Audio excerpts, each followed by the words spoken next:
dark in the field of 68, where every single night from 11 o'clock till midnight, our crew brings you up to speed with everything you need to know about college hoops.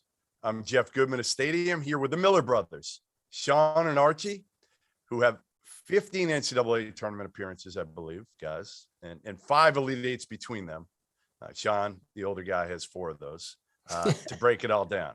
Well, he's older, so we'll give him that. We'll talk about tonight, North Carolina's latest embarrassing showing, Baylor snapping its longest losing streak in a couple years, and Sean gushing about Bill Self. This is our second night on Sirius XM, ESPNU Radio.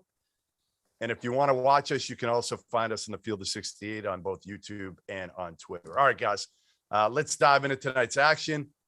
And we have a lot to get to, but we got to start with the Carolina team in blue down there in Chapel Hill. And this was awful. I mean, listen, I was there when they got run by Tennessee at Mohegan Sun. Then they got run by Kentucky by 29 and lost to Notre Dame. But this one was the worst of them all. You know, they trailed by 27 and a half, the largest halftime deficit for the program in 25 years. Sean, what the hell is wrong with Carolina? Well, in tonight's game, Jeff, I think it's pretty straightforward. Their defense left them. And Jeff Van Gundy once told me this long time ago. Before you evaluate what they're doing well, scheme-wise, or what they can get better at, you first have to establish that you're playing with great effort. And I would say that before we can establish what Carolina is good or not good at on defense, tonight they didn't play with the effort needed to win.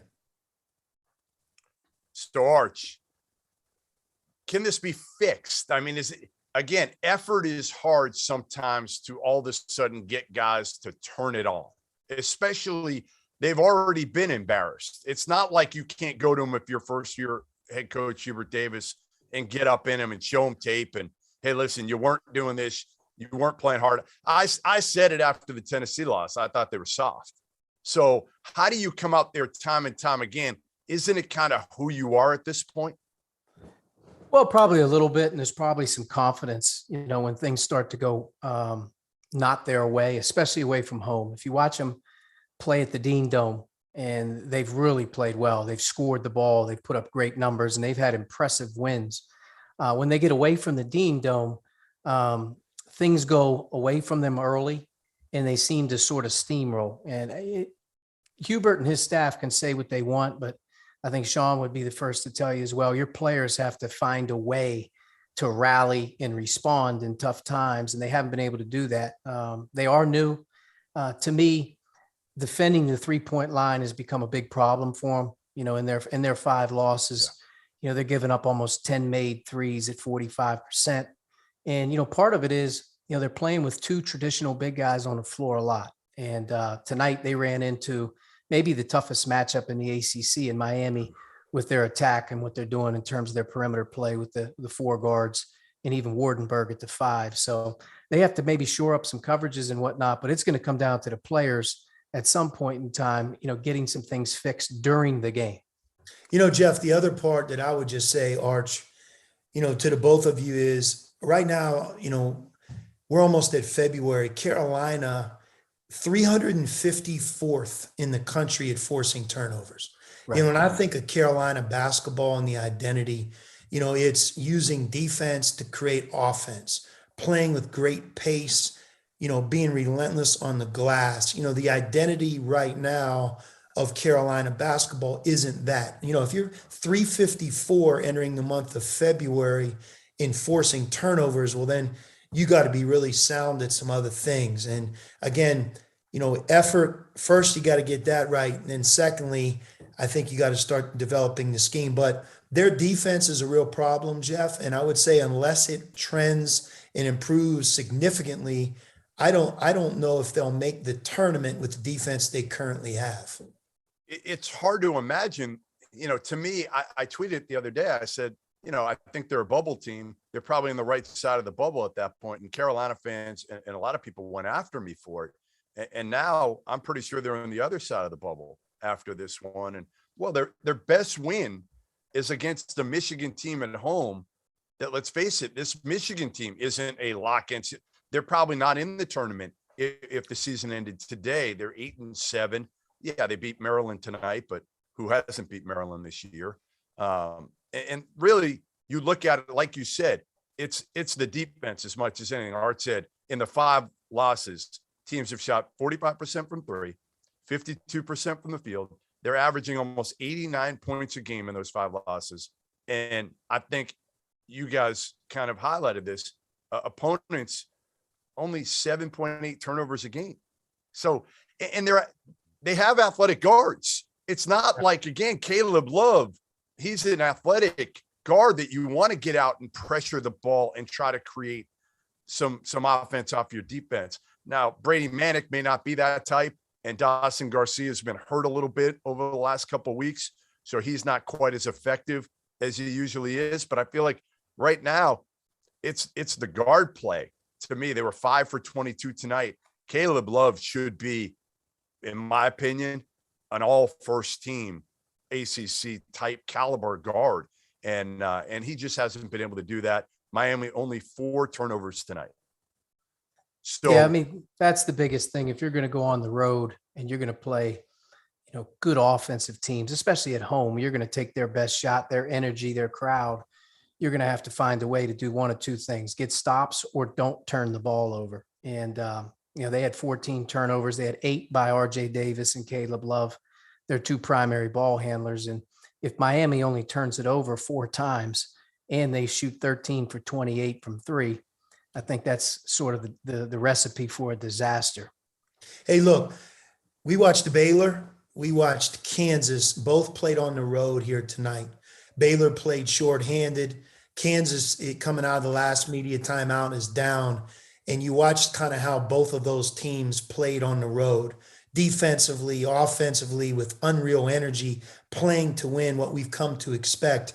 That's the standard at Carolina, and nobody knows that more than Hubert Davis. He played at Carolina, and just watching them perform on the road tonight, and just generally speaking, you could see how much their defense is in the way of their success.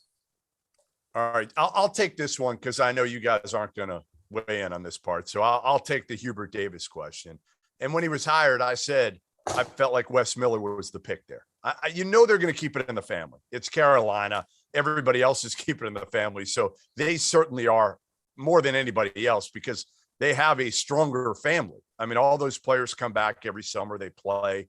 And again, I just felt like, and what worried me, as much as Hubert getting the job, I felt like then his staff really concerned me. And he brought in Jeff Lebo, who hasn't really recruited at a high level in a long time. He had been at Auburn, fired, East Carolina, fired. He's been out the last few years. And if you're going to bring on Jeff Lebo, bring him on as a special assistant. Number 2, Sean May, who I love, but he's got 0 experience recruiting. And Brad Frederick, who's solid. He's been with them for a while. Now he's your number 1 guy and carrying all the load recruiting at this point. I didn't love the combination of a rookie head coach with a staff that, to me, listen, my daughter Talia can recruit to Carolina, but it's recruiting the right guys to Carolina. That's the key. And I thought they did well in the portal to some degree. But again, the portal, it's a crapshoot. And Miami, they're kind of the flip side of it, guys. They've done well with the portal, and what they've got is, man, like they got dudes that are probably older than Archie right now. They have an old team. Miami has an old, they 4 have starters.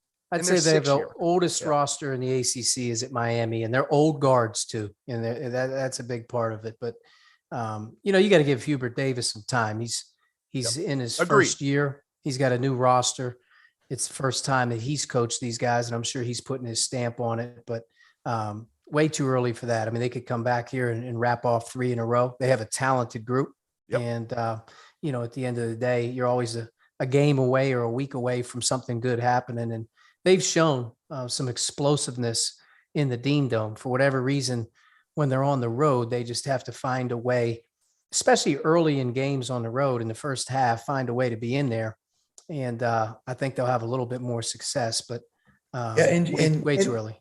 And Jeff, what I would just add about Hubert Davis and his staff, it's way too early right now to have, all of the information and the judgment. And what we definitely know is this, though, that if you're a McDonald's All-American, or if you're a player right now that wants to be in this year's first round NBA draft, if you're somebody that went to Carolina fully expecting to leave Carolina early and be a part of the NBA, that's what programs like Carolina have in place.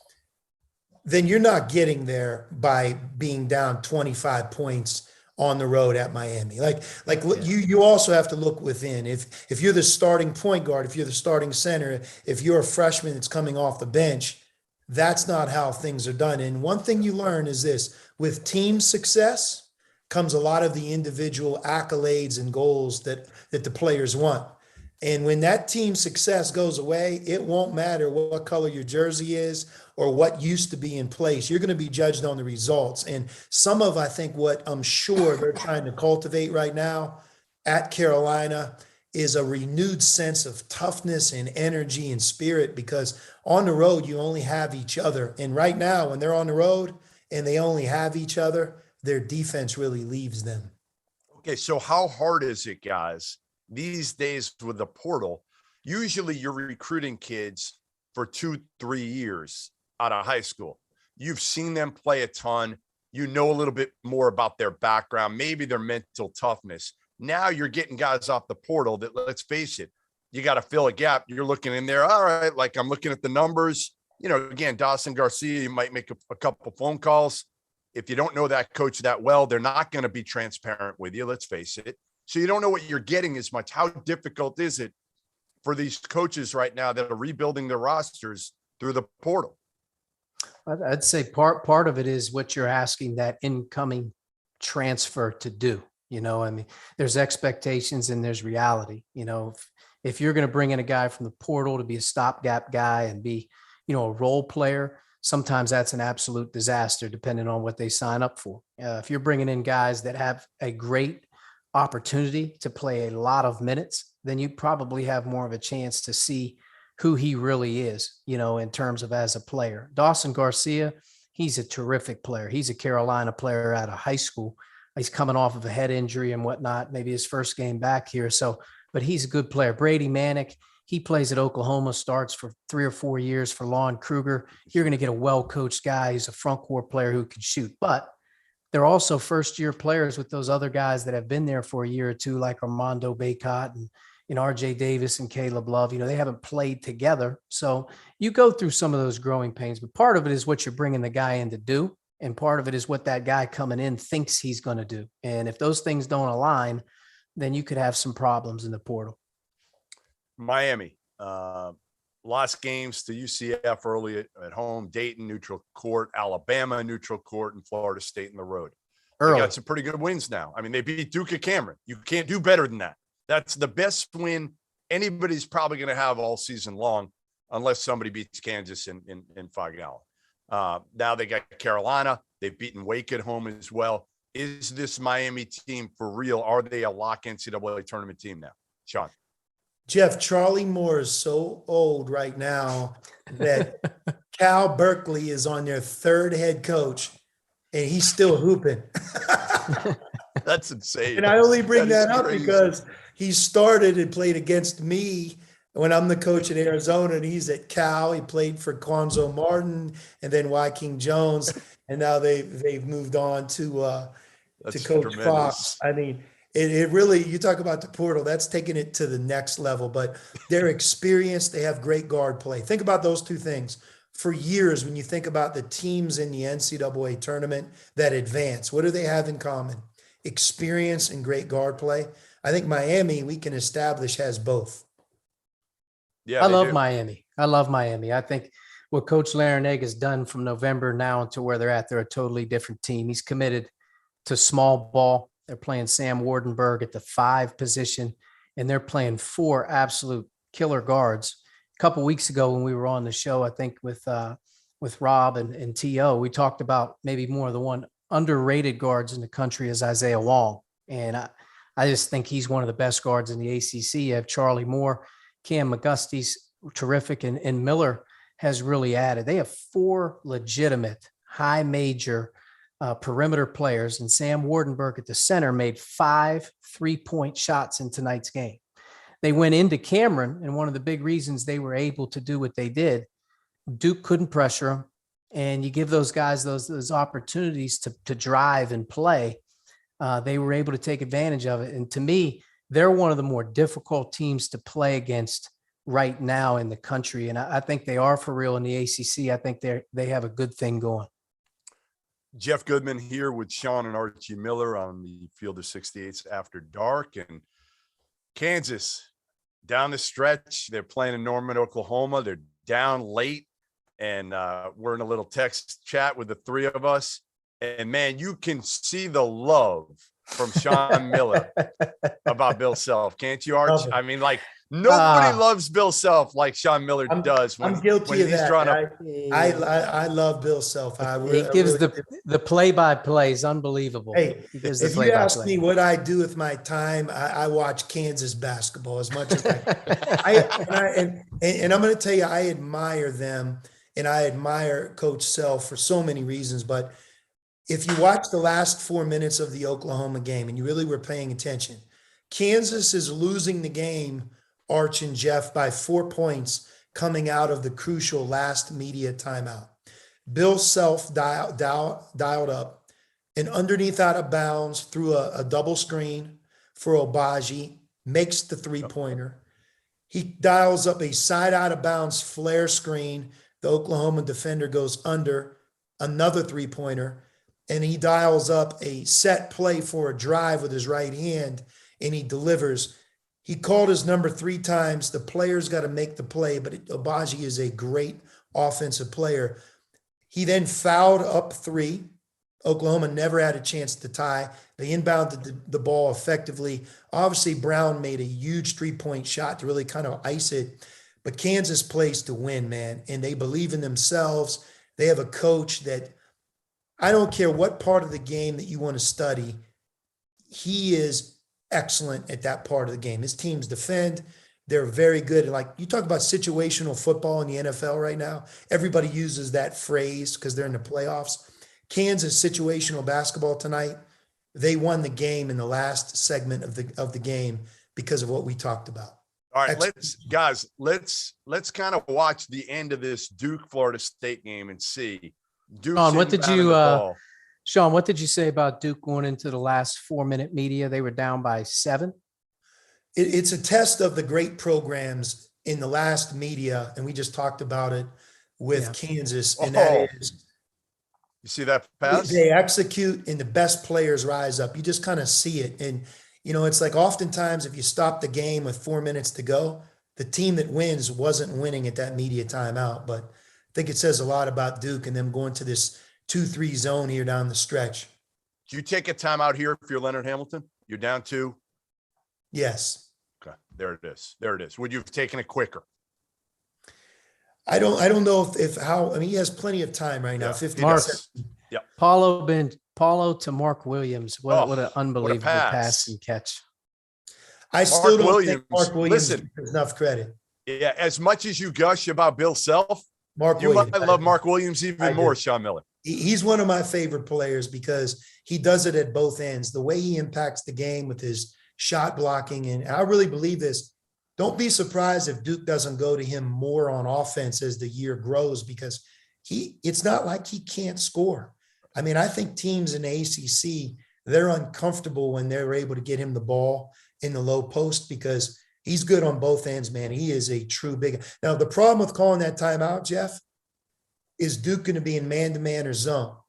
Like, in some ways, because you have 15 seconds, Duke is a traditional man-to-man team, but they just were playing zone. So in a sense, Leonard Hamilton has to deal with both. What did they come out? Man. Yeah. Looks like now they're man. Okay. So now you're going to face their man-to-man versus their zone, and it's at 8. You could tell they didn't get into it very quick, right? So you look at it, that indecision there. Oh, big time shot. Big time shot. And this thing is going to go to overtime. Wow. Big time play drive at the end of the game there by Florida State to tie it and go to overtime. All right, This is a huge game for Florida State. This Huge. puts Florida State back in the mix of a lot of good stuff if they're able to pull this game out. Well, you know why? Because there's no other resume wins to be had in the ACC. So you got to beat Duke if you want to make a jump. Really make a jump. Like you can beat Miami, and that's a decent win now. But if you want to really make a jump and have a resume victory, you've got to beat Duke. So you're right. For Florida State, they dug themselves a hole earlier in the year, and now they've. They were young, though. This is the first team Leonard Hamilton's had in the last 3 or 4 seasons that hasn't brought back a ton of returners that added talent. But this has been a young team. If you watched them early in the year play against Florida compared to where they are here 2 months later, totally different team. Yeah. All right, getting back to Kansas, Arch. Yeah. Is this a team, when you watch them, what are they missing? I mean, the only thing to me that I still worry about is David McCormick down low, and he's been up, down, around. You don't know what to expect from him. Everything else, although their point guard plays still, Remy Martin, we really haven't seen the Remy Martin that Sean Miller saw. You're not going to see that guy. Years. You're not, right? You're not going to see that type of Remy Martin. I'm sure he's going to help them win a lot of games, but he's not going to be like that. But there's 2 things I think with Kansas. One big thing tonight, first time all season, that Jalen Wilson had 16 points. You know, he was a great player for them a year ago. Last year as a freshman, I believe he averaged almost between 11 and 13 a game, had a slow start off the floor and then onto the floor. And then tonight he gets 16 points on the road for him tonight, and they needed it. What's going to be the difference is if they can get consistent play from their center position, because Kansas, if they have that in place, they're almost impossible to guard, because if you can throw it in there like they did against West Virginia over the weekend, I think he had 19 and 15 in that game. Tonight he goes 3 for 7 and scores 6 points. You know, there's almost a high and a low with him. If you can get him in the middle, where he's getting 10, 12 a game, and they can throw it to him 4 or 5 times a half for an angle, that's going to make Kansas really hard to deal with. But right now, I think McCormick's play inside has been a little inconsistent. They don't have a real backup that can score either, but they got a lot of other parts, and Jalen Wilson plays 35 minutes tonight. That's a big step in the right direction for their team growing, is getting him back going. Arch, what did Remy Martin do in tonight's game? He played 15 minutes. He was 1 for 5 for 2 points. He's been hurt. He's been hurt. Right. So let me just say this, okay? They went to Oklahoma with Remy Martin really just in spot action, right? And they won the game. Oklahoma. They really only played 7 guys tonight. Yeah, and here's the thing on Kansas. They're number 5 in college basketball on offense, number 5. What do you guys, I mean, how much more do you need from McCormick? I mean, what is it that's going to satisfy Goodman and Arch? Like, at what point will you say that's enough? Like, do they have to move 4 more spots to have America's number? No, I think I think at the end of the day, though, Kansas has always had that one guy who's going to get them between 12, 14 points, lob plays, angle plays, bucket 2-point shots where they don't have to always depend on the drive or the 3. And he struggles sometimes. And last year he came on late. And, he was very consistent. He just hasn't been as consistent this year. But, I mean, when you're dealing with Kansas and you have to deal with those 6 or 7 quick hitters where they get that big guy a dunk or an easy basket, it's hard to deal with them. In the perimeter, Sean, at some point, they're going to need David McCormick in the NCAA tournament. You can't have 5.4 rebound per – like, at least be a dominant rebounder. Even if you're not scoring in the post, go get 10 for me. Hey, Hugs said he was a first-round pick after the game on Saturday. 19 and 15. Well. But I will say this, Hugs watch 1 game of them then. they throw him the ball. They do. Like Kansas doesn't ignore him. No. There's going to be some games where McCormick is going to be a wrecking crew, and there's going to be others maybe where he isn't. But again, when your offense is number 5, I'll take the number 5 offense in America. I'll take that, because the other part, like we've hit Carolina between the eyes a little bit. I mean, Kansas is 33 on defense. And when you add those 2 numbers up, I mean, it is amazing to me what they're able to do, because at this point, they don't have 1 high school McDonald's All-American on their team. For a split second, can we count the McDonald's All-Americans on Duke's team right now? I've lost track of that game. Like, Am I right that there's 5 on the court right now? Everyone on the floor. Okay. Yeah. Kansas got 0 on their roster. They have the 5th best offense in America. I mean, I'm going to Develop. I go mean, back. between Like Abaji and Pinto used to Christian say to Braun. me all the time, Coach, facts. That's fact. I'm spitting facts right there to support my love for the Jayhawks. As well you should. And other facts that you should support that I was completely wrong on was the hire of Mark Adams at Texas Tech. This guy has been incredible what he's been able to do. I thought this thing would absolutely plummet. Maybe not this Come year. on, Jeff. I did. Come on. It's Lubbock. It's the worst job in the Big 12. I It mean, is- the success that they've had over the past 5-6 seasons, whatever it is, he's been there every day. No, he's been clearly terrific as an he's offensive clearly coordinator. the architect of Yes. something that's the backbone of what they're doing. And here's the deal: with all the new guys that they haven't lost that backbone. I mean, they really haven't. I mean, they are a stud team on defense, and right now they're finding enough offense to win. And he's done a fantastic job with that team. Incredible job. The only thing here was my biggest question. Okay. And tell me why I was wrong here. My biggest question was, can Mark Adams, who's in his 60s, who's never been a head coach at the high major Division I level, Beard did all the recruiting. Mark Adams did not recruit at all. He coached defense. Could Beard recruit at the high major level? That was my biggest concern. Well, he's done just fine, right? Why, Sean? Well, there's so many different versions of recruiting in today's world. And Chris Beard, when he was at Texas Tech, did it as well as anybody, Jeff. When he was in the national championship game, he had some key transfers, graduate transfers that came from a school and were eligible immediately. And, they're older. It's kind of a different version of one and done. Now you can take a transfer, not just a graduate transfer, and plug them in without that player sitting out. And the location, which sometimes can work against Texas Tech, that's not as big of a factor when you're choosing a program for a year or 2 years and you're eligible right away. You want to play in the tournament. You want to play in the Big 12. You want to play for an excellent coach in front of a rabid fan base. Texas Tech now offers you all of that, and you no longer have to deal with recruiting the state of Texas against Texas and Baylor and Houston and Texas A&M. So I think that really helps. But look, let's give Mark Adams credit for this. Is the identity of Texas Tech, their basketball program, intact? Yes. When you watch them on TV, what do you think of? Defense. When you talk to their players, what do they talk about?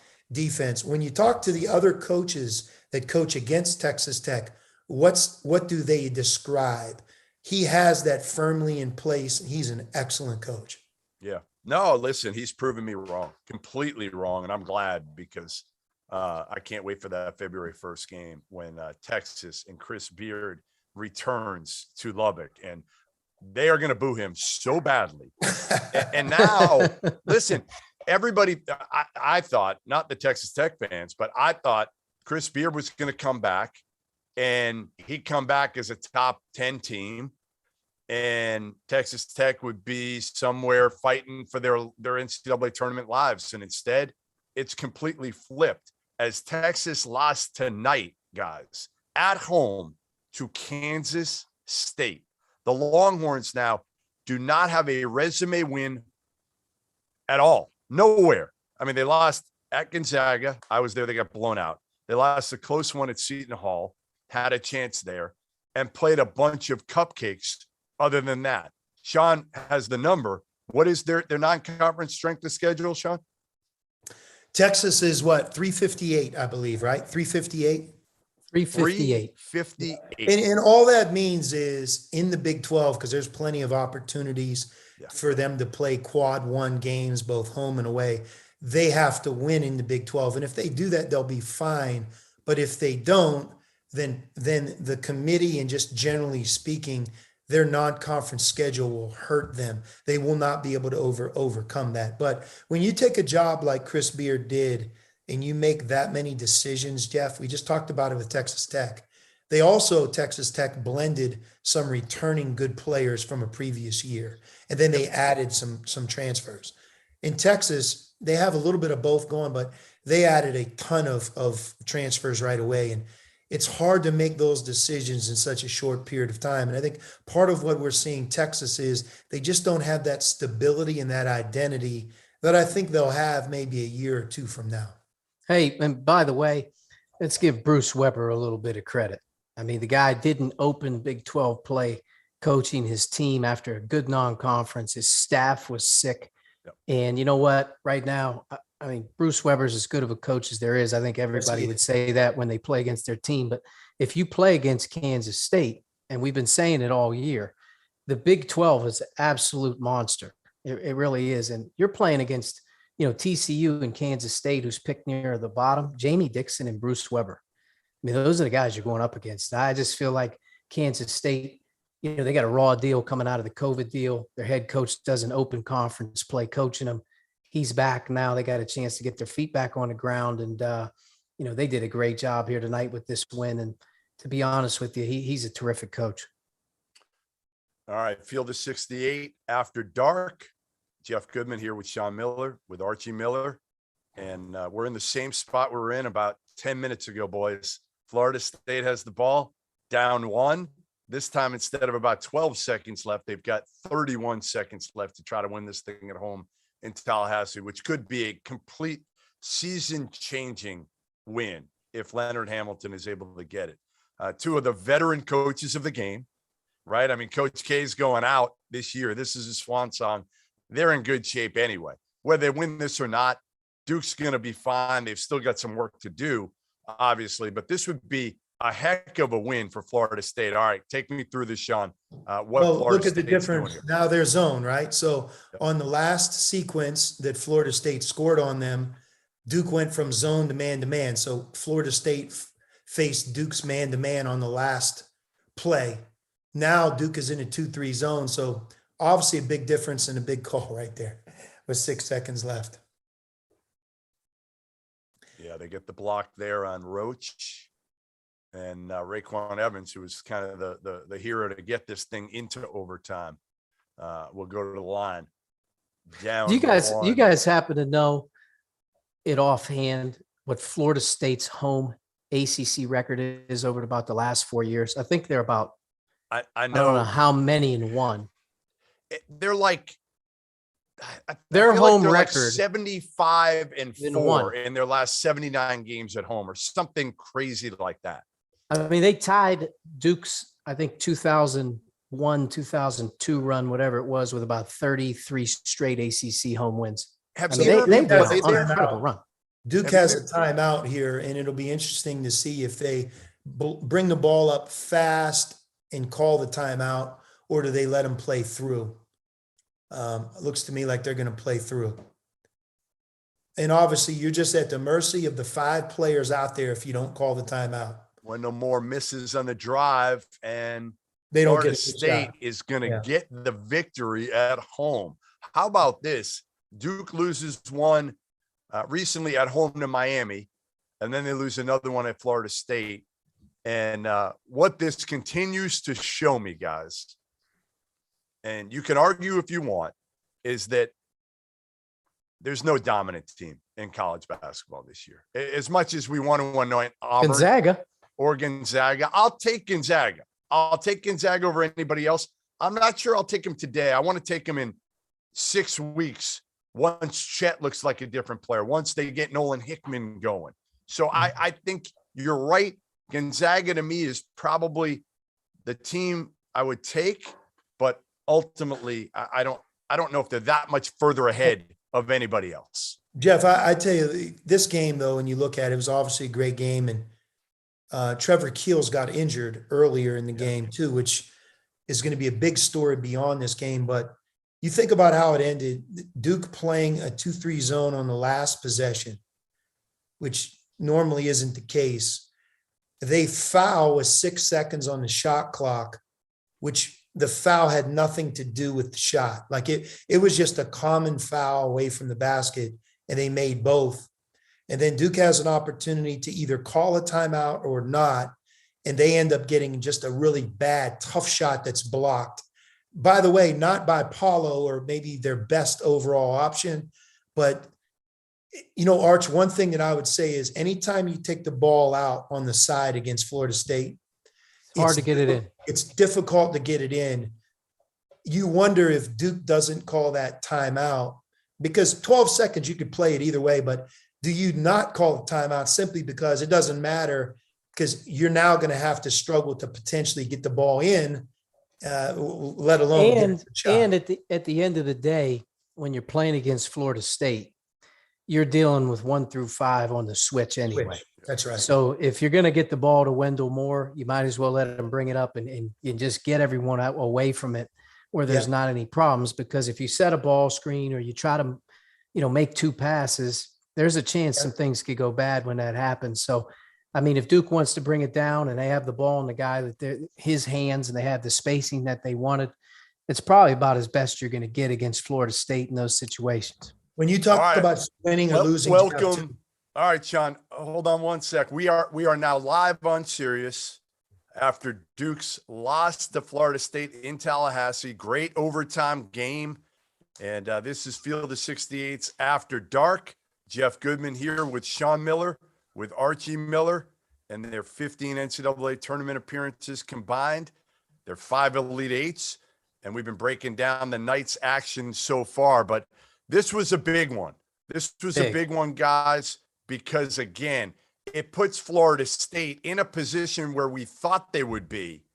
And Duke now looks a little more vulnerable than we had them a week or so ago. Is this Duke team, Sean Miller, a team that we can put still in that upper echelon with Gonzaga, with Auburn? Well, the injury tonight is big, Jeff. I mean, that could change the complexion of the remainder of the season. I hope Trevor Keels is okay, or I hope he only misses a short period of time, because if it's one of those injuries that's going to take, beyond a month, Duke, I don't know if you could put him in that upper tier. We're talking about the group that we think can win it all. But clearly tonight's game was a big one, could have gone either way. We were just talking about it, Jeff, the importance at the end of games to not foul. And then the second part is how many of these types of games are won or lost with an offensive rebound. They miss the first shot and they tip it in. And in tonight's game, Duke's in that 2-3 zone and they just get a foul out on the court, which ends up being the final point scored for Florida State. I'm sure part of why they went to a 2-3 zone is to not foul and to make Florida State score. All right. Well, this is our second night on Sirius XM, ESPNU Radio, Channel 84. If you want to watch us, you can also find us on the Field of 68 on YouTube and on Twitter. Make sure you subscribe, hit the like button. This is Jeff Goodman again with Sean, with Archie Miller. And we've already kind of recapped a little bit of the disaster that is North Carolina. So we're not going to do that again for the people joining us from Sirius. You can certainly listen to the replay to get the full scoop there of how bad it is. But one team that did snap a streak tonight, and it wasn't a long streak, but it was a long streak for them, was the Baylor Bears and Scott Drew, who have been absolutely sensational, the best program in America the last couple of years. They go into Morgantown tonight. They come away with a 77-68 win, which sounds fine. Normally, we'd be like, ho hum, right? No big deal. But they were without James Akinjo, maybe the best point guard in the country, and Jeremy Sohan, who I think is going to be an NBA player one day. He's a freshman. He gives them that length, that size, the ability to shoot the ball.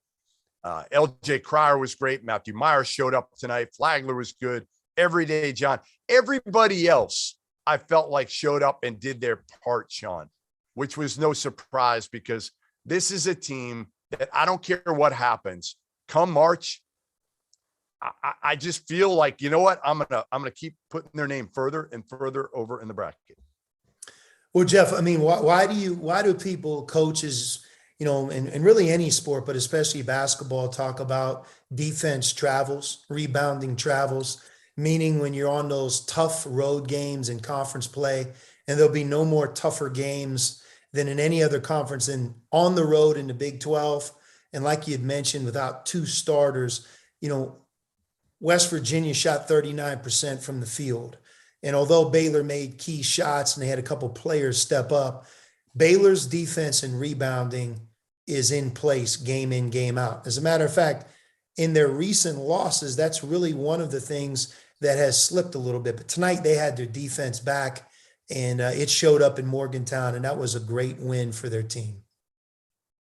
Arch, what is it about this Baylor team that maybe worries you a little bit? Because last year, let's face it, they were dominant. I mean, they were absolutely dominant. They had pros, they had experience. Is there something specifically that worries you a little bit? Because I feel like they're good and they have a chance, but they're not nearly as powerful as they were a year ago.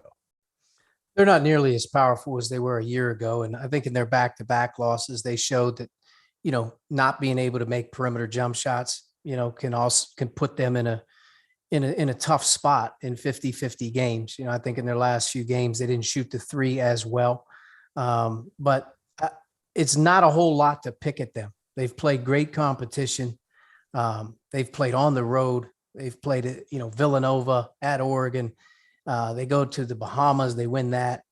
They hit this 2-game stretch, and I think everyone's almost in shock a little bit because you expect them to keep going. But what a response they had. Guys are down. And then you get the returners, Mayer and LJ Cryer go for 45 between them. LJ goes for 25. He made 5 threes. And, every day, John, he's out there, especially early on. What a presence. But they have enough. And if they get healthy here again, they get James back. They get Jeremy Sohan back. To me, they're the team to beat right now as it keeps going. But I will say this, don't be surprised if they don't take a few more licks in that Big 12. That Big 12 is very difficult right now. To go on the road and win any game in that league is going to be hard. It doesn't matter who you play. But today was a big response for them in establishing that they're back and they're going to be able to contend for the Big 12 championship. You don't want to lose this one, 3 in a row. And the next thing you know, you start to get into that funk of 2 weeks straight where it's not feeling good. They got that out of their system.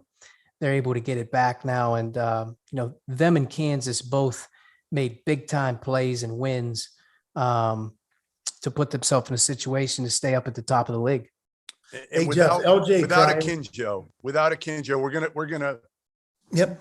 Cryer was the guy who stepped up, and he did have 25, and he was a guy that came into the season a little bit anonymous, barely played a year ago, has come off the bench this year, but given him a huge lift. And we had a chance to talk to LJ Cryer after their win in Morgantown earlier tonight.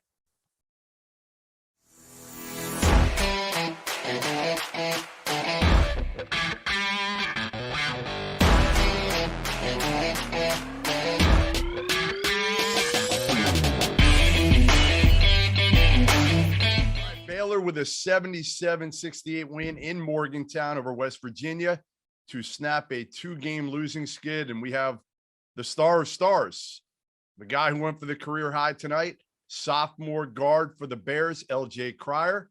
LJ, congrats. Heck of a game. 5 of 9 from 3. How you feeling?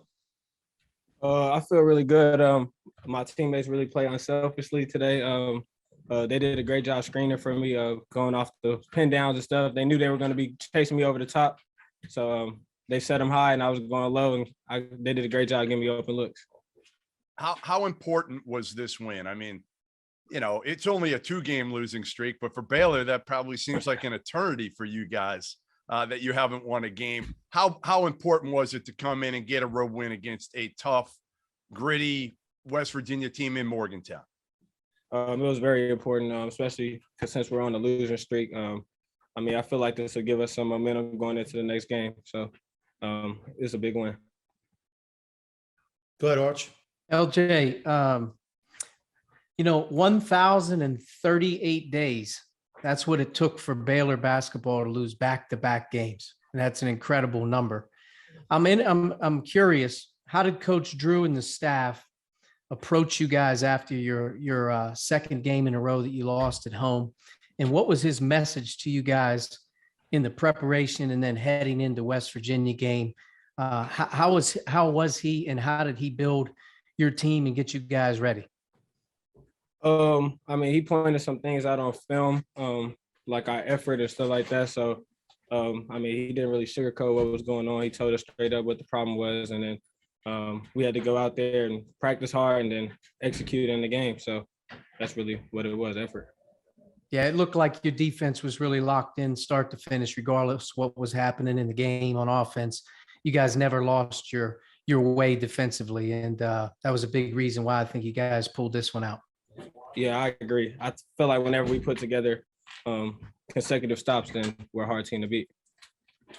Hey, LJ, last year you guys won it all, right? And along that journey, I don't know if you realize this, you won 17 games away from home, all right, on your route to winning national championship. What is that? What did you learn last year going through that process that you keep with you today that gives you confidence, or you think maybe separates Baylor on the road from everybody else? I mean, on the road, we know a lot of things aren't going to go our way. We're not going to get a lot of calls. So we just got to keep our composure. Last year, the guys that are playing a lot, that's what they did. So I keep that with me today from watching them. So I tried to help my team stay composed as well. Yes. LJ, you were a 4-star kid coming out of high school, highly touted, could have went a lot of different places. You go to Baylor last year, and obviously you're playing behind some dudes, but you only score a total of 67 points all year. A lot of guys probably would have said, you know what, especially in this day and age, I'm going to hit the portal. I'm going to hit the portal somewhere where I'm going to start. You've come off the bench this year. You've had a heck of a year, averaging about 13 a game. You're shooting the heck out of the ball, about 47% from three. What made you stay the course? Honestly, I felt like those guys were getting me a lot better every day in practice. There's a lot more practices than the games. You only play like 30 games and then you have a million practices. So I felt like just the fact that I was getting better, it was important for me to stay here. And LJ, I'll follow up with that. Going into tonight's game, you have two important pieces to your team that aren't playing. You know, James is obviously out, and Jeremy's been out for 3 games. But knowing the stakes of the game and your leadership was huge. I mean, you made shots, you scored career high 25 points, but in general, you were ready to go. How in your mind has your mindset changed coming into games this year that in the past, obviously, you were more of a role guy? You see yourself right now as a game changer, and clearly today you showed that there's a lot more pieces to Baylor than just a couple people. Oh yeah, I feel like I could provide a spark. I have a niche for scoring the ball, so whenever I have opportunities, I just got to make sure I take those opportunities and be confident. And then as far as being a leader, just got to make sure the other guys are confident in what they do as well. LJ, my final question, and it's on the heels of what I just talked to you about. I mean, you had 3 great teammates last year, Mitchell, Butler, and T. None of them are there anymore. When you think back, like, what is it that you learned from them? What more than anything, like people always ask you along those lines that question, but like when you think of those 3, or maybe one of those 3, what is it that you carry, again, have with you that they gave you that you've put in your toolbox? What you learned from them? I feel like composure. Last year, I felt like even in practice, I get uncomposed at times when things weren't going my way. So I felt like just watching them and them talking to me a lot, even to this day, that they've helped me. Well, you were very composed tonight, as was the entire team. That's a heck of a road win in Morgantown. Those are not easy to be had. Ask Sean and Arch. They're not easy at all. So congrats, my man, and good luck the rest of the season. Thank you, sir. Congrats, LJ. Good luck to you, man. And great job tonight, man. Way to step up. Yeah, great job.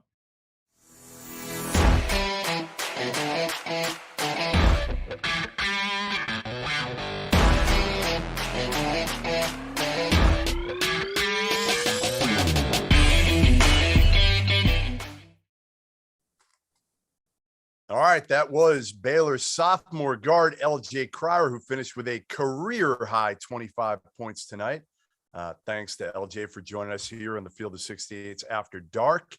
And when we come back from this break, Sean and Arch are going to tell you why there is cause for concern beyond just this loss in Tallahassee for the Duke Blue Devils.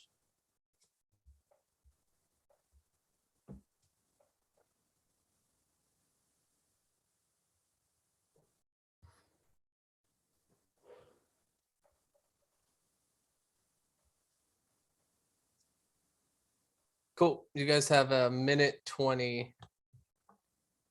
All right. Let's throw some questions at Sean and Archie here. And I'm gonna start for one. Jim from Tucson, Sean. Oh, boy. He says, Ben Matherin, who does he remind you of? You know him about as well as anybody. Who's his game remind you of? Oh, wow. That is such a great question. Probably reminds you of a couple of these old school Arizona Wildcat wing Gilbert, guys. kind of like, I mean, you want to say Gilbert Arenas just because what's the theme between both of them is Ben can shoot the ball so well. Here's the thing about Ben Matherin, and Obaji's the same way. In today's world of the importance of shooting at the NBA level, like he answers the bell. His shot is effortless. Jeff, Ben is almost 6'6". 20 seconds. He's got a quick release, shoots over people, and just incredibly efficient. So I don't really have a person to compare 10 seconds. to as much as I have him clearly as 5. that's his strength. All right. Going live. Ben Matherin, there you go. All right. I'm Jeff Goodman of Stadium, here with the Miller brothers, Sean and Archie. Welcome back to the Field of 68 after dark. This is our second night on Sirius XM, ESPNU Radio, channel 84. Make sure you watch us also on the Field of 68 on YouTube and Twitter, and make sure you hit that subscribe button. But let's get back to Duke, guys. We talked about him a little bit, but Arch, you're worried about him, not necessarily because of them losing the game tonight in Tallahassee. They lost a tough one, but that's a road environment. Yeah, I mean, Florida State beats everybody in Tallahassee for the most part. Why are you so worried about this Blue Devils team going forward now? Well, I think the big thing with Keel's injury, how serious is that? I mean, he arguably is one of the top players in the country. He has a big role for Duke. He's played well in big games. He does a lot of ball handling for him in crucial moments right now when the game is on the line. He's a big scoring guard. He does a lot. And if he's not part of the equation long-term, I think that really will change the complexion of their team. It puts Jeremy Roach in a much different role in terms of what he's going to have to do with the ball in his hands. It's going to raise AJ Griffin's level, which he's done a really nice job here recently, but he's going to have to pick up his scoring. But Keels was their go-to guy other than Moore with the ball in his hands when the money's on the line. And if he's not available, if this is a long-term thing, to me, that really hurts Duke. If it's a short-term thing, they'll get through it and they'll be okay. But Duke's game tonight against Florida State, hard environment, team's on fire in Florida State. And, it goes double overtime or whatever it is. So it's a 50-50 game. They have back-to-back home games coming up next. And, in Cameron, you have to put your money on Duke when they play. Sean, the one thing, Sean Miller here in the Field of 68 after dark, the one thing is, like Art said, Keels takes some of the pressure off of Wendell Moore. He's not a natural point guard. So it's always good if you don't have a natural point guard, and you saw it on that final play to some degree. Moore drove into traffic, got off a decent shot, but not a guy that you were going to see necessarily. It's not like his eyes, I thought, were looking at anybody else other than the rim on that play. So not a natural point. I think he needs Keels to make him be more effective. I mean, Jeff, any team right now that's near the top of college basketball, no one can afford an injury to a key player, a starter. They have to, if it happens, you do the best you can. And sometimes when you reinvent yourself, you almost surprise yourself that you end up getting back to a very, very high level of play. But if Duke loses a player of that caliber, that's going to really hurt them. They'll still be really good, but he is a terrific player. I would just say I love Duke as a team. The one difference between Duke and some of the others we compare them to is they're still so young. They're really talented. The young players are great individual players, but college basketball right now is littered with so many older, experienced, really good players and teams that when you get into March in single elimination basketball, their lack of experience is not a good thing in today's world. And I think that's one thing that I love about Kentucky. When you see Kentucky right now, for the first time, they have that blend. They have a couple older guys, some returning guys mixed in with Ty Washington. And so I think the injury to Keels and just overall great talent, very good team, but don't have that older, experienced players. I think that some of the other teams have. Baylor's a great example. Look what happened tonight.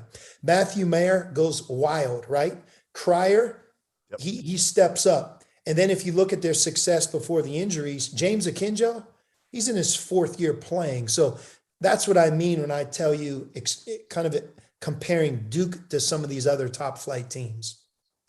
Yeah, I mean, it sounds like to me, and I'm not trying to put words in your mouth, but you know, the Baylors, the Gonzagas, you'd be far more comfortable, certainly today. But again, Duke still has almost the entire ACC slate left, plus the ACC tournament for some of these guys to make even more progress. But without Keels, they only have 4 NBA draft picks probably on the floor now, and 4 McDonald's All-Americans.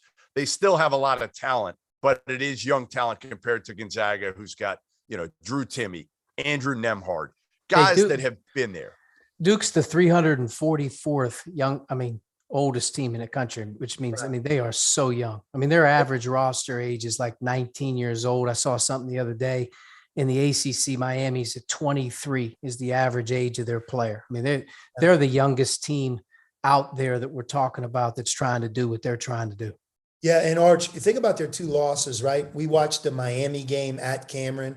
Yeah. I mean, you could have bet when Paulo dunked the ball in that They had game, them beat. Yep. who was going to win the game. It was just a tough loss. And then tonight they foul at 20 feet and they get that type of call goes against them. 2 free throws, game over. So they still are right there. They're very close to being undefeated in the ACC, but no team, I don't care what team we're talking about, can afford to lose a player like Trevor Keels. I hope he's okay. I think he finished the game on the bench, though. Am I right in saying that he was in the handshake line at the end of the game? I'm not sure. I didn't see him. Yeah, I didn't see him at the end, but this is something we're obviously going to have to watch. And sometimes, again, you guys know, sometimes even you get the win, even if Duke got the win tonight, it's almost more important, you know, the health of your team going forward, especially for a program like Duke. All right, listen, thanks to everybody for joining us tonight on the Field of 68s After Dark. Thanks to Sean Miller. Thanks to Archie Miller. Again, this was their second night on SiriusXM, ESPN Radio. You can join us every single night from 11 o'clock Eastern till midnight on Channel 84. And if you want to watch us, you can find us in the Field of 68.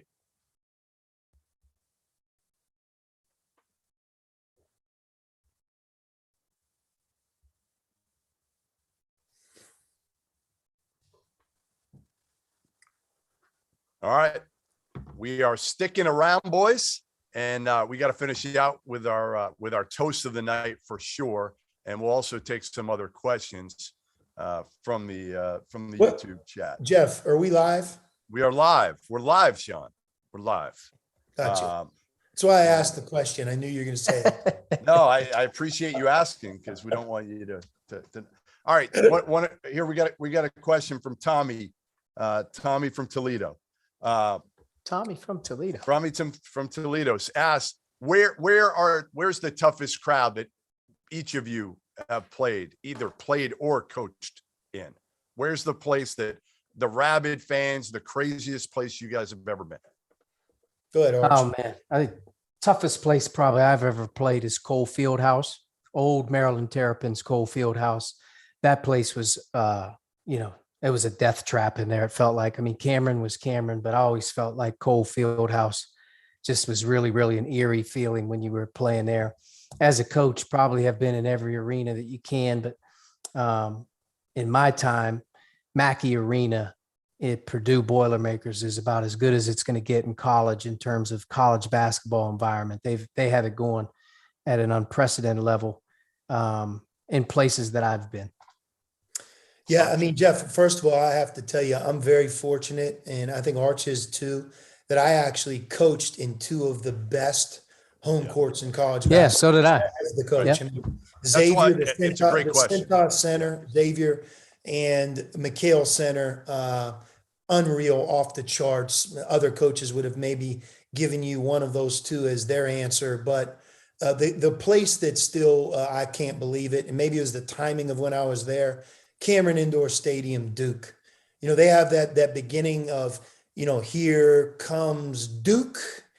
And I mean, it's insane. It's just insane. It just feels like you have no room on the sideline. It's hot, great talent on the other team, and I'd say Cameron Indoor Stadium, and then maybe on a quieter level, just maybe not as big of a deal. Arch, I'd say UD Arena for me Yeah. as a visitor, very, very hard to play in. UD Arena is a special place I mean, I've never obviously gone in there as a road team, but coached a lot of games in there, and a lot of big games, and that never disappoints. It doesn't matter who you play or when you play them. Place never disappoints. You turn on the television, you see the Carrier Dome. They're playing Clemson. There's probably 8,000 out of 30 seats. Yeah. If Yeah. UD Arena would be full every single night, doesn't matter who they play. I tell you, one place that doesn't have a good home court right now is Pauley Pavilion. I watched the Los Angeles Rams play the Arizona Cardinals last night. I Justin thought loves there was this. 150,000 people in that stadium. And about 12 miles down the road, they won't let a single fan eat popcorn and watch the Bruins, man. I feel bad for those guys. Hey, that is a significant disadvantage in winning the Pac-12 for them. And USC as well. Forget, I mean, Oregon. Yeah, but Because nobody shows up. Nobody's at because I'm gonna USC tell you games this anyway, much. Sean. It's changed a little bit. It's changed a All little right, bit. all I'm right. telling you. All But I'm right, just okay. telling you this much: when they play in McHale, it's going to be 14,000 people in there, and when Arizona plays in Pauley, Yeah. there's going to be nobody but Bill Walton and Dave Pash. All right, let's do some rapid fire, quicker answers. I know that's not either of your strengths, but especially Arch. Sean. Quick, Arch. Quick, Quick. in and out. All right, I'm In giving and this one to Arch. Because I know he picked this team to win the Big Ten. Patrick Laser asked, what is Ohio State's ceiling when Justice Suing is back? And I think Suing's going to be back here in a couple weeks. It goes up because he's a very versatile defender, and if Ohio State's going to get to where they want to get to, they're going to have to defend a little bit better than they have here in the early part. They have the offense, but to me, Suing gives them sort of a Swiss Army knife. He can do a lot, and I think he helps their defense. All right, Sean. Timothy Rosario asked, should Gonzaga be trying to run more of their offense through Chet Holmgren? I feel like they need that option when playing better teams that can stop Drew Timmy, maybe because of, Timmy does struggle against some length. What's the name of the guy who asked that question, Jeff? Timothy Rosario. Timothy. Tim, are you feeling okay? Are you all right? I love to make sure you're safe. They just scored 110 and 115 points. They have America's most feared offense. Historically, they may have the best offense in the history of college basketball. Whatever they're doing, do not under any circumstances change. I like it. All right. From Will, this is for Arch, right up your speed, Arch. What does Indiana need to do to beat Purdue on Thursday? They're going to have to find a way to defend the post, and I think part of it will be their perimeter players doing a great job disrupting, which they've done this year. 1 pass away, 2 passes away, make their offense delay the rhythm.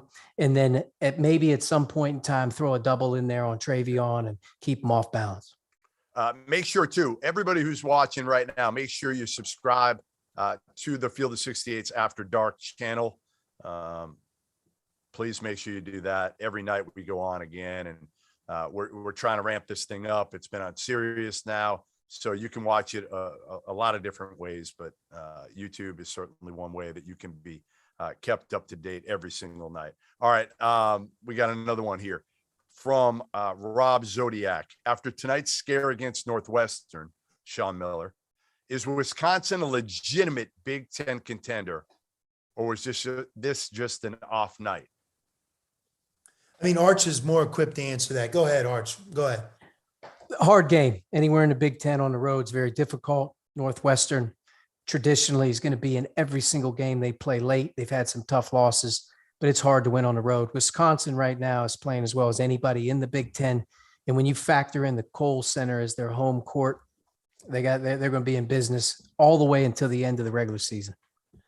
I can't answer a question about Wisconsin. When you say Wisconsin to me, I think about Frank Kaminsky. I wake up in the middle of the night. It's hard. Sweats. It's hard to deal with, man. Yeah, I don't. The Have you seen NCAA Frank since? Have you seen Frank since? Yeah, I saw him playing for He's the in Phoenix. Suns. Oh, right. That's right. That's right. Frank, I Frank tell you what, probably.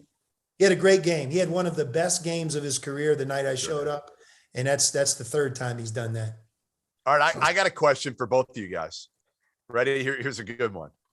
Who's your favorite referee?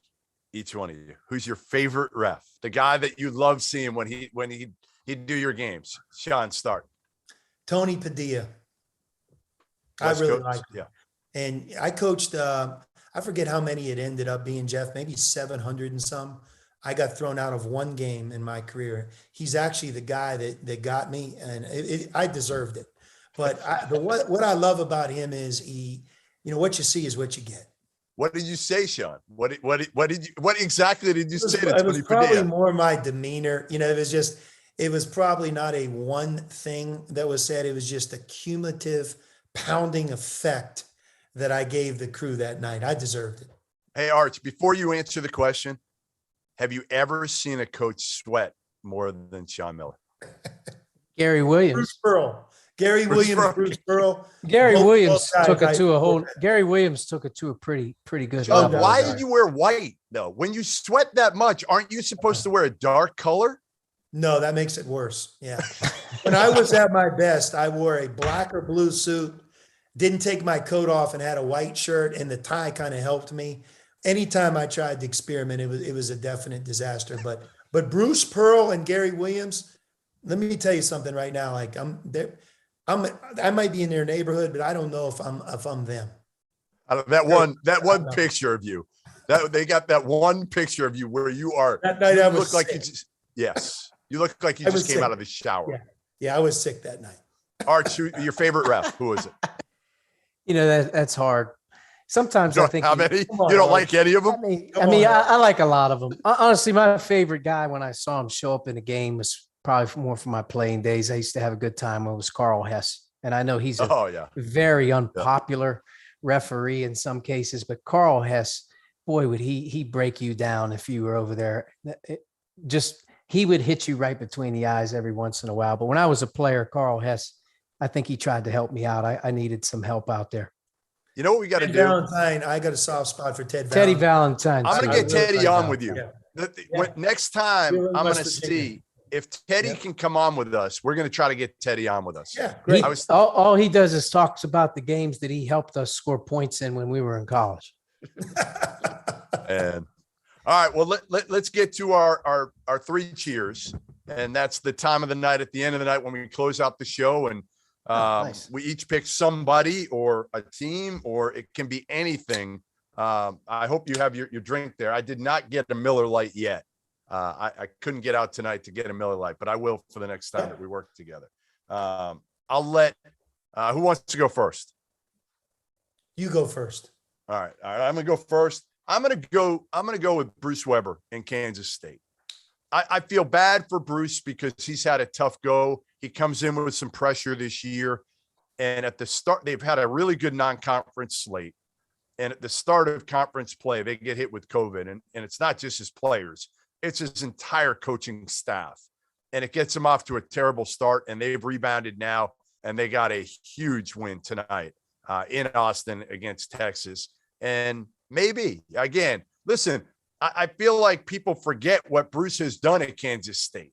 And he's been pretty darn successful there. And as we talked about, one of the real good guys in college basketball coaching. So cheers Totally to Bruce agree. Weber. Cheers. Mystery drink. Cheers. All right, Arch, what do you got? I'm going with the Akron Zips tonight. Akron Zips were down 10 with under 2 to play at home against Western Michigan, and they pull the game out, win by 1 point. Coach John Gross and his staff did an unbelievable job in the finish those last 2 minutes with their press and they had no business winning that game, but they did. So cheers to the Zips and Coach Gross. Yeah. All right. Cheers. Cheers. John Gross, the Zips. The Best Zips. nickname. No, one I'm of the gonna better stay in the nicknames. family, and I'm gonna go with John Gross's brother, Travis Steele. And here's why I'm gonna go Travis They Steele. didn't even They play didn't- tonight. they didn't What play are you tonight. doing? You got to do somebody who played tonight, John. Come on. Oh, That's a rule. he's always going off script at Rose- the end of the night. He's There going to are start no to ru- defend the Pac-12 in a There, minute. there He's are getting no ready. rules He's on the getting ready Purdue to come 68. for the Oregon Ducks here if you don't get Sean, him off. the there's line. one rule, one damn rule. The guy's got to have done something tonight. Tonight. Okay. I'm sorry, I wasn't paying attention, but I'm going to give a shout out to Xavier because I think Trav's doing a great job, and I think this is his best team. But okay, so on script with tonight's game, how about Leonard Hamilton? I mean, let's just think about how long he's been doing it. I saw something about Arch wasn't even born. Arch wasn't born when Leonard started doing it. And I'm not about kidding. Joe B. Hall. Yeah, Joe B. Hall and the great success he had as Kentucky's coach. A lot of people remember Leonard Hamilton was his key assistant, recruited players like Sam Bowie. Let's think about how Sam long Bowie. ago the sustainability, the excellence. And when you watch that game tonight, you clearly know how long Coach K's been at it. But Leonard Hamilton has taken Florida State from good to great. And I think that a lot of people admire how long he's been doing it, how well he's been doing it. And quite frankly, he might be at his very, very best here at the end. So cheers to Leonard. Cheers to Leonard and the mystery drink. Seminoles. All right. Thanks for joining us, everybody. Field of 68's After Dark. Thanks for Sean Miller, Archie Miller. I'm Jeff Goodman. You can find us every single night. Twitter, YouTube. We're on Sirius now. Sirius XM, ESPNU, Channel 84, 11 o'clock to 12 o'clock every single night, Eastern time. Thanks, and we'll see